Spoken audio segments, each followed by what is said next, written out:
నేను అనేక సార్లు చెప్పా, మనకి ఒక పెద్ద వ్యాపారస్తుడికి 100 కోట్ల రూపాయల వ్యాపారం ఉంది, 1000 కోట్ల రూపాయల వ్యాపారం ఉంది. వాడు అదే వ్యాపారం ఎందుకు చేయలేదు? ఇప్పుడు కాంట్రాక్టుల విషయంలో అదే అంటుంటారు, ఎయిర్పోర్ట్లు అలవాట్లేదు, వాడు ఇంతకుముందు ఇరిగేషన్ చేశాడు కానీ అంటుంటారు. వాడి దగ్గర డబ్బులు ఉన్నాయి, ఎయిర్పోర్ట్ల వ్యాపారం నుంచి ఇప్పుడు ఇరిగేషన్ వ్యాపారంలోకి వస్తానంటే ఎవడాపుతాడు? చక్కగా చేసుకోవచ్చు, డబ్బు ఉంది కాబట్టి పెట్టగలడు. ఇది ముఖ్యం.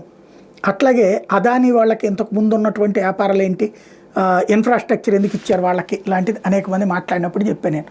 వాళ్ళు ఏముంది ఇందులోకి దిగారు, ఇప్పుడు ఎట్లా ఎందుకు రక్షణ రంగంలోకి దిగారు. ఏది టాటాలు కావచ్చు, లేకపోతే మహేంద్ర కావచ్చు, అంబానీ కావచ్చు, అదని కావచ్చు, రక్షణ రంగంలో కూడా దిగారు. చేతుల్లో వాళ్ళ దగ్గర డబ్బులు ఉన్నాయి, వ్యాపారాలు కొత్త పెడతారు. మన దగ్గర చిల్లర కొట్టున్నప్పుడు పక్కన బడ్డీ కొట్టు లేకపోతే టిఫిన్ కొట్టు పెట్టించట్లేదు మనం, లేకపోతే టిఫిన్ సెంటర్ ఒకటి పక్కన టీ స్టాల్ పెట్టించట్లేదు, లేకపోతే పక్కన బిర్యానీ పాయింట్ పెట్టించట్లేదు. మనమే మారుతున్నప్పుడు వాళ్ళు మాత్రం చేతిలో డబ్బులు ఉన్నప్పుడు మారుతారు, ఆగుతారా? జరుగుతుంది. ఇప్పుడు అదాని వాళ్ళు తాజాగా $2.1 బిలియన్ నవీ ముంబై ఎయిర్పోర్ట్ పూర్తి చేశారు. అది మే నుండి ఆ లైన్లోకి రాబోతోంది. దానికి సంబంధించినటువంటి క్రతువు పూర్తవుతోంది.